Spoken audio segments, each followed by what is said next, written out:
มาได้นั่นแหละสมมติจะขึ้นเต้นระใดเอาไม่ค่ะไม่ได้อ่ะ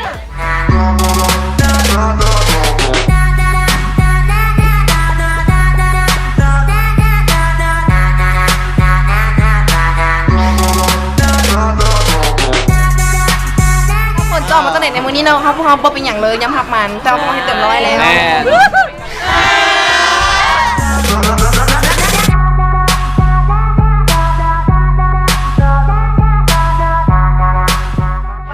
เองเนาะอามาถามวันก่อนที่2ผู้สึกเท่าไหร่แดงดีใจแล้วกันแบบว่าคาดเป้าแบบว่าเฮ็ดได้แบบว่าบรรลุเป้าหมายแล้ว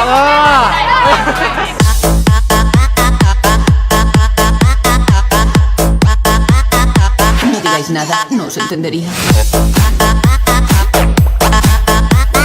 รู้สึกดีหลายว่าคือว่าสีบนมีโอกาสได้แล้วนะแต่ว่าชื่อเขาสุดท้ายที่1กับมันบั่นย้ายเป็นความรู้สึกออกมา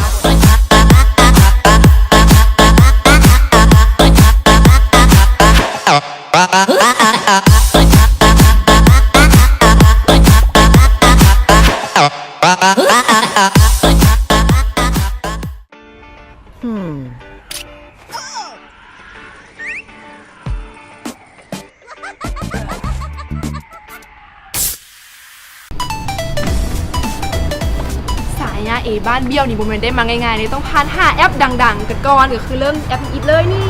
แอป Photo Tech เนาะซึ่งว่าสามารถใส่ตัวหนังสือได้มีหลายแบบให้เลือกอีกแอปที่2ก็คือแอป Photo Lab นั่นเองเนาะซึ่งก็แอป Photo Lab มีหลายฟีเจอร์ให้เลือกอีก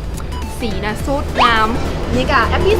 3แคมเมรา360องศาแคมเมรา360องศาไผ่บงหูเป็นแบบบ่ได้เนาะซึ่งว่ามากหลายแอปนี้หน้าเดียวตัวจอยกับแอปนี้เลยแล้วก็แอปที่4แอปที่4คือแอปซุยๆนะมาจากประเทศจีนเนรมิตความงามในฟุ้งฟริ้งไม่ทันใจเลยแล้วก็แอปที่5แอป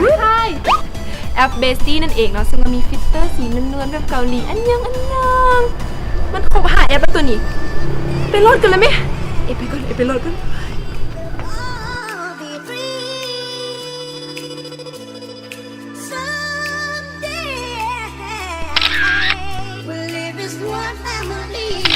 So